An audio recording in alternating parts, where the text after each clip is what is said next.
तो मैं आप लोगों के लिए क्या गया हूँ 12वीं क्लास का बायोलॉजी की सेट। जी हाँ दोस्तों, इसमें इम्पोर्टेंट सेट है जो कि आपको 2011 से लेकर 2020 तक के पूछे गए क्वेश्चन का संग्रह इसमें शामिल है। ठीक है दोस्तों, इसे आपको 70 में 70 क्वेश्चन लड़ने वाला है, गारंटी के साथ हम कह रहे हैं।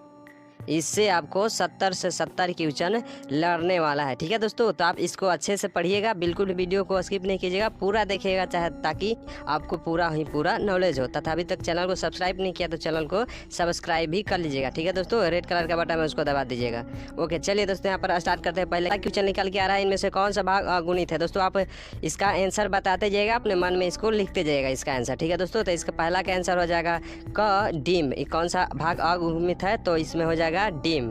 चलिए दोस्तों आगे चलते हैं, तीसरा क्वेश्चन की ओर से चलते हैं। यहाँ पर तीसरा क्वेश्चन आ रहा है कि आपस में जुड़े आहार श्रृंखला का समूह कहलाता है। आपस में जुड़े एक आहार श्रृंखला का समूह क्या कहलाता है। दोस्तों इंपॉर्टेंट क्वेश्चन है, वेरी इंपॉर्टेंट क्वेश्चन है। इसका आंसर हो जाएगा सी, आहार जाल। आपस में जुड़े जो आहार श्रृंखला का समूह है ना, उसको आहार जाल कहते हैं दोस्तों। ठीक है, चलिए चौथा की ओर चलते हैं। चौथा कह रहा है कि कवक एवं उज कुल के पौधे की जड़ के बीच बनने वाला सहजीवी संबंध को क्या कहा जाता है। कवक उज व कुल के पौधे के जड़ों के बीच बनने वाला सहजीवी संबंध को क्या कहते हैं। दोस्तों इंपॉर्टेंट क्वेश्चन है, इसका आंसर हो जाएगा बी, माइकोराइजा। ठीक है, माइकोराइजा इसका हो जाएगा चौथा का बी। चलिए पांचवा की ओर कहते हैं, कह रहा है कि जेम्यूल्स के पाए जाते हैं। जेम्यूल्स पाए जाते हैं, किसमें पाए जाते हैं दोस्तों, इंपॉर्टेंट ये भी क्वेश्चन है। इसमें आ जाएगा स्पंज। स्पंज में जेम्यूज पाए जाते हैं, वही स्पंज जो कि आप इसका मिठाई खाते हैं, वो वाला स्पंज। ठीक है दोस्तों, चलिए आगे चलते हैं।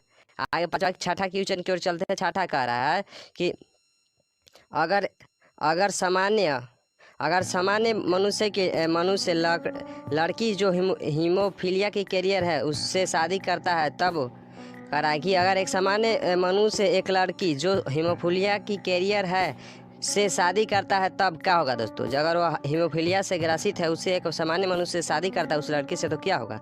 इसका आंसर आप जरूर बताइएगा दोस्तों। इसका आंसर हो जाएगा डी, 50 पुत्र हीमोफीलिया से ग्रसित होंगे। यानी कि अगर वह बॉयज लड़की से हीमोफीलिया से ग्रसित लड़की से शादी करता है, तब 50 पुत्र तक वह लड़का भी हीमोफीलिया से ग्रसित रहेगा। यानी कि साफ निकल कर रहा है कि हीमोफीलिया एक संक्रमण बीमारी है जो आपके संतानों में भी फैल सकता है। चलिए आगे चलते हैं। छठा का डी, 50 पुत्र, इंपॉर्टेंट क्वेश्चन था।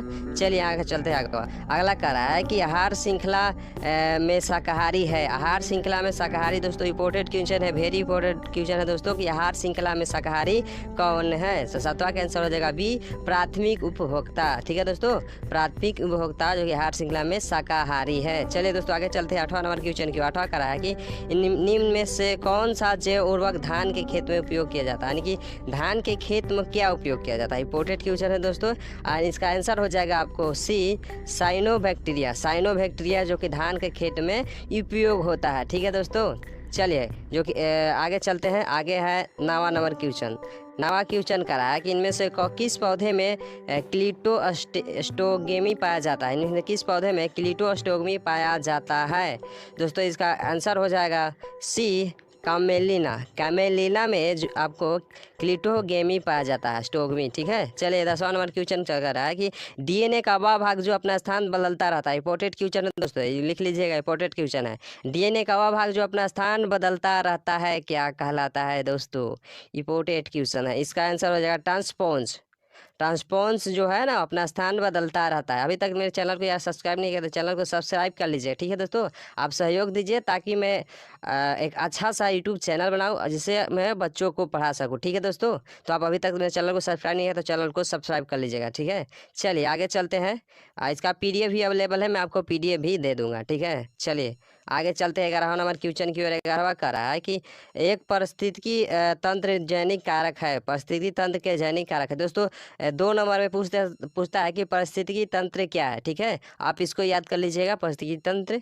और कह रहा है कि पारिस्थितिकी तंत्र का जैविक कारक क्या है दोस्तों, इंपॉर्टेंट क्वेश्चन है। इसका आंसर हो जाएगा डी, उत्पाद उपभोक्ता अपघटन करता है। जो उत्पाद करता है उपभोक्ता करता है, जो अपघटन करता है वो सब क्या है, तो पारिस्थितिकी तंत्र के जैविक कारण है। अब जैसे आप खाएं जैसे बैल भैंस का जैसे कोई चीज़ मर गया तो उसको अपघटन करता है, वो सब क्या है, परिस्थिति तंत्र के जैविक कारक है। चलिए दोस्तों 12 नंबर क्वेश्चन की ओर चल रहे हैं।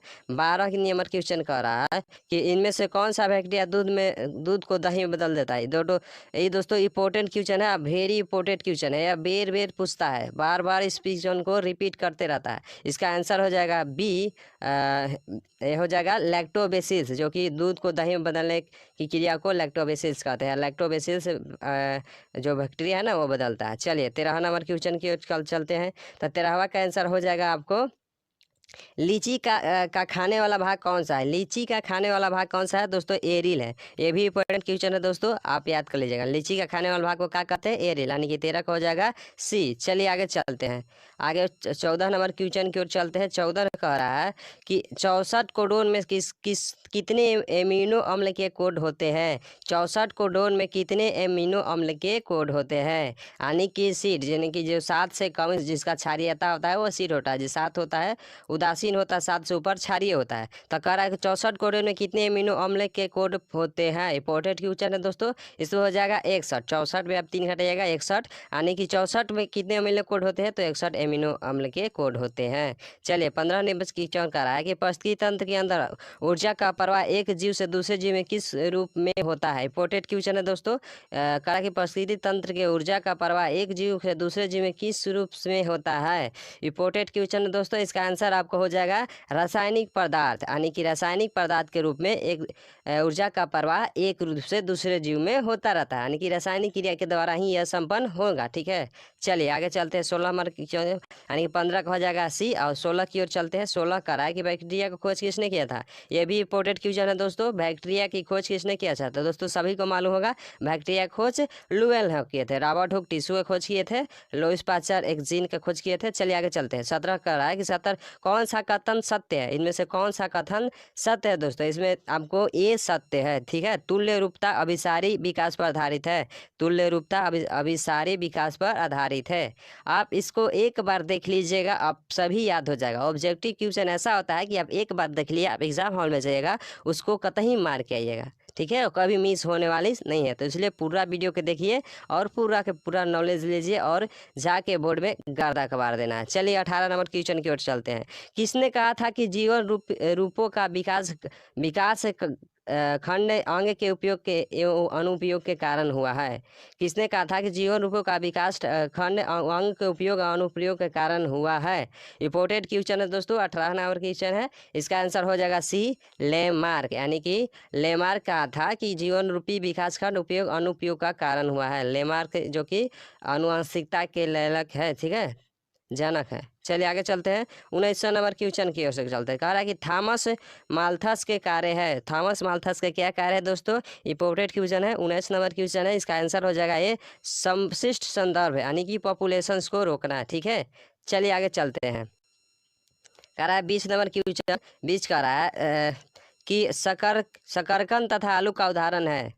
विकास के आधार पर शकरकंद तथा आलू का उदाहरण क्या है दोस्तों, एक ऐसा पौधा है। तो यहाँ पर इसका आंसर हो जाएगा ए, समजातता, यानी कि दोनों का जात सेम है, क्योंकि दोनों ताना में ही फरता है, ताना में ही दोनों फरता है। इसको खुद जड़ भी कर सकते हैं। ऐसे शकरकंद भी नीचे फरता है, आलू भी नीचे ही फरता है। चलिए आगे चलते हैं। 21 नंबर क्वेश्चन की ओर से 21 का रहा है कि एस.एल. मिलर थे। एस.एल. मिलर क्या थे दोस्तों, इंपॉर्टेंट क्वेश्चन है दोस्तों, ये वेरी इंपॉर्टेंट क्वेश्चन है। अब इसको लिख लीजिएगा। एस.एल. मिलर एक वैज्ञानिक थे जो कि अमेरिकन वैज्ञानिक थे। ठीक है दोस्तों, 21 का हो जाएगा सी। चलिए 22 नंबर क्वेश्चन की ओर चलते हैं दोस्तों। अभी तक चैनल को सब्सक्राइब नहीं किया तो चैनल को सब्सक्राइब कर लीजिएगा तथा वीडियो को पूरा देखिएगा, ताकि आपको पूरी नॉलेज हो और जाके गर्दा कबार दीजिए बिहार बोर्ड में। ठीक है, चलिए आगे चलते हैं। 22वां नंबर क्वेश्चन, प्राकृतिक वर्ण का सिद्धांत किसने दिया था। इंपॉर्टेंट क्वेश्चन है दोस्तों, अब वेरी इंपॉर्टेंट क्वेश्चन है। प्राकृतिक वर्ण का सिद्धांत किसने दिया था दोस्तों, ये दिया था डार्विन, जिसे हम डार्विनवाद का सिद्धांत भी कहते हैं। चलिए 23 नंबर क्वेश्चन को करते हैं। कहा कि समजातीय संरचना वो होते हैं जिनके खाली स्थान हो। समजातीय संरचना वो होते हैं जिनके खाली स्थान हो। इंपॉर्टेंट क्वेश्चन, इसका हो जाएगा ए, शारीरिक संरचना समान लेकिन क्रियाकलाप समन्वय भिन्नता हो, यानी कि शारीरिक जो शरीर देखने में समान हो लेकिन उसका कार्य अलग अलग हो, उसे समजातीय संरचना कहते हैं। ठीक है, चल दोस्तों आगे चलते हैं 24 नंबर क्वेश्चन की ओर। अगर आपको ऑब्जेक्टिव याद है तो आप सब्जेक्टिव भी उसमें कुछ ना कुछ हल कर सकते हैं। बिहार बोर्ड होता क्या है कि अगर कोई क्वेश्चन दिया हो उसका ऑब्जेक्टिव मालूम है उसके उस क्वेश्चन में, तो आप उस ऑब्जेक्टिव को भी लिखकर एक पेज 1-2 लाइन बढ़ा सकते हैं, जिससे आपका मार्क्स बढ़ जाएगा। तो ऐसे ही कीजिएगा आप लोग। निम्नलिखित में कौन सा हिमरोल प्रतिरक्षा के लिए जिम्मेदार है? हिमरोल प्रतिरक्षा के लिए जिम्मेवार कौन सा है? तो इंपॉर्टेंट क्वेश्चन दोस्तों 24 नंबर क्वेश्चन है। ठीक है, तो इसका आंसर हो जाएगा ए बी लिम्फोसाइट। लिम्फोसाइट एक उत्तक है जो हिमरोल प्रतिरक्षा के जिम्मेवार है, बी लिम्फोसाइट। देखिए दोस्तों, ठीक है, चलिए आगे चलते हैं। कोकीन प्राप्त किया जाता है, ठीक है, कोकीन प्राप्त किया जाता है। इंपॉर्टेंट क्वेश्चन दोस्तों, कोकीन एक नशीला पदार्थ है, करा कि वह कैसे प्राप्त किया जाता है? तो इसका आंसर हो जाएगा दी इरिथोजलकोन कोका से, यानी कि इरिथोजलन कोका से, यानी कि कोका को ही कोकीन कहते हैं। आप इसे कोका देखकर इसका आंसर मान लीजिएगा, क्योंकि कोका को ही कोकीन कहते हैं, कोका से कोकीन बना है।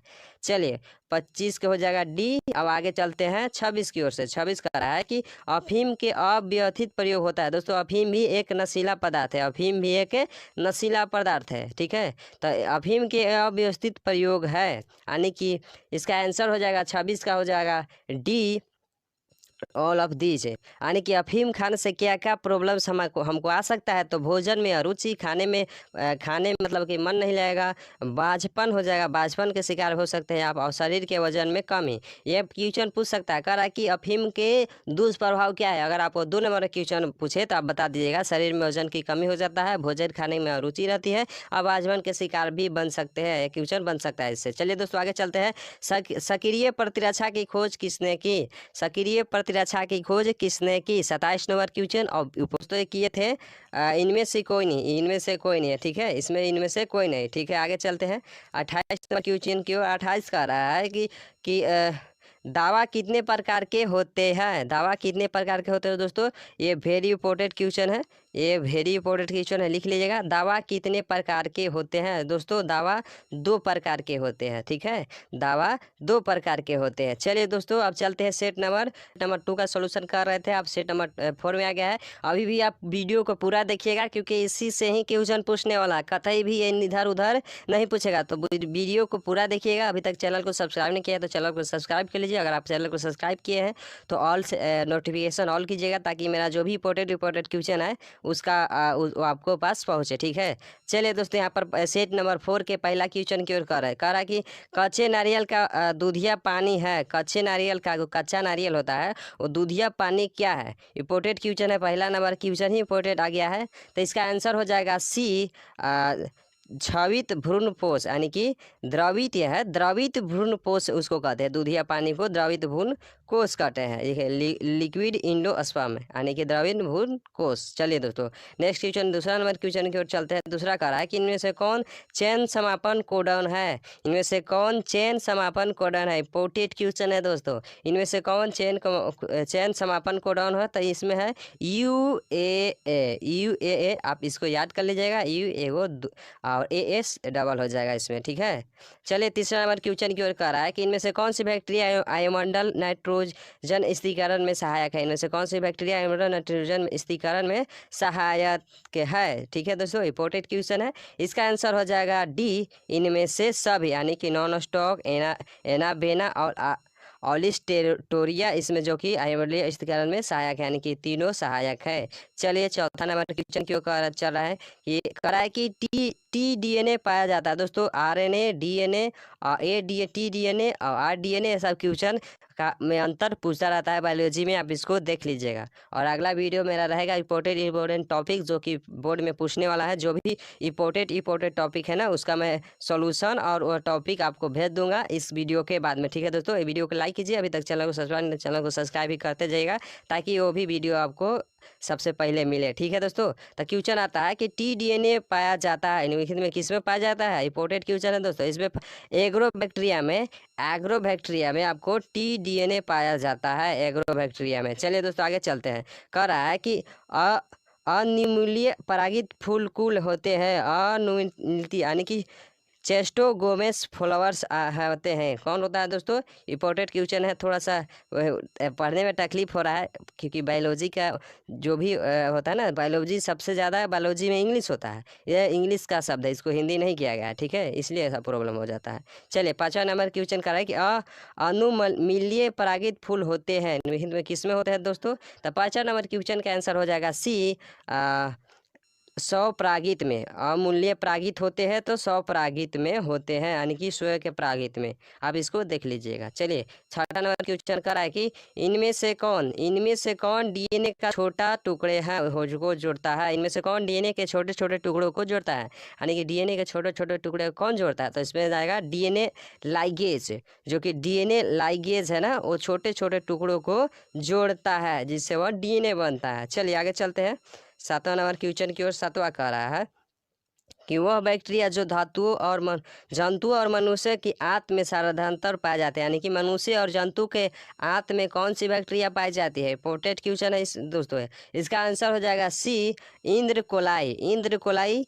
आया बैक्टीरिया जो कि मनुष्य के आंत और जंतु के आंत में पाई जाती है। आप इंद्र देवता के नाम से भी इसको याद कर सकते हैं, ठीक है। चलिए आगे चलते हैं 8वां नंबर क्वेश्चन की ओर से। 8वां नंबर क्वेश्चन कर रहा है कि पारिस्थितिकी तंत्र के दो मुख्य घटक क्या है? ये वेरी इंपॉर्टेंट क्वेश्चन है, आप इसको लिख लीजिएगा। पारिस्थितिकी तंत्र के दो मुख्य घटक क्या है दोस्तों? इसका आंसर हो जाएगा बी, जैविक अजैविक, यानी कि एक जैविक अजैविक, ये दो ही मुख्य घटक है, बायोटिक और अबायोटिक, ठीक है। चलिए 9वां क्वेश्चन है, नर युग्म का द्वितीयक कोशक के साथ युग्म कहलाता है।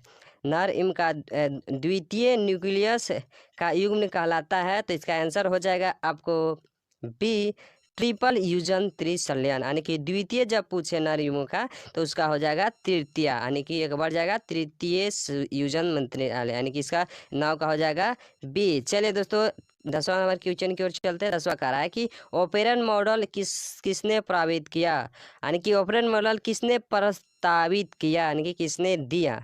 तो इसका आंसर हो जाएगा आपको सी, जेकब और मोनेड ने। ऑपरेशन मॉडल किसने दिया? तो जेकब और मोनेड ने दिया था। चलिए ये दोनों वैज्ञानिक है। चलिए एक पारिस्थितिकी तंत्र के वाहक बल है, एक पारिस्थितिकी तंत्र के वाहक बल है, कौन है दोस्तों? तो इसका आंसर हो जाएगा डी, सूर्य का ऊर्जा, जो कि एक पारिस्थितिकी तंत्र का एक नेचुरल वाहक बल है, ठीक है दोस्तों। चलिए आगे चलते हैं दोस्तों। आगे यहाँ पर क्वेश्चन आने वाला है 12वां नंबर क्वेश्चन की साइट्रिक अम्ल का उत्पादन किसके द्वारा होता है? साइट्रिक अम्ल का उत्पादन किसके द्वारा होता है? ये भी इंपॉर्टेंट क्वेश्चन है दोस्तों। इसका आंसर हो जाएगा सी, एस्परलाइजिल्स नाइजर के द्वारा होता है। एस्परलाइजिल नाइजर के द्वारा साइट्रिक अम्ल का उत्पादन होता है। चलिए दोस्तों आगे चलते हैं। आगे कह रहा है कि वायु परागण का सबसे अच्छा उदाहरण क्या है? वायु परागण का सबसे अच्छा उदाहरण क्या है? तो इसका आंसर हो जाएगा आपको डी, यक्का, जो कि वायु परागण का सबसे अच्छा उदाहरण है, ठीक है दोस्तों।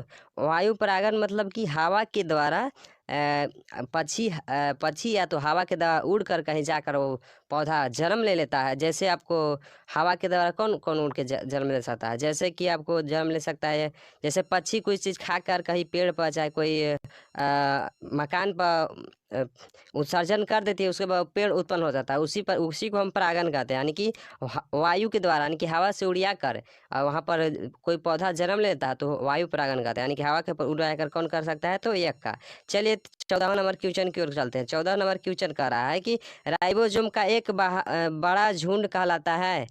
राइबोसोम का एक बड़ा झुंड क्या कहलाता है दोस्तों? इंपॉर्टेंट क्वेश्चन है, इसको आप नोट कर लीजिए, इसको याद कर लीजिए। 14वां का हो जाएगा डी, पॉलीराइबोसोम, जो कि राइबोसोम का एक बड़ा झुंड कहलाता है।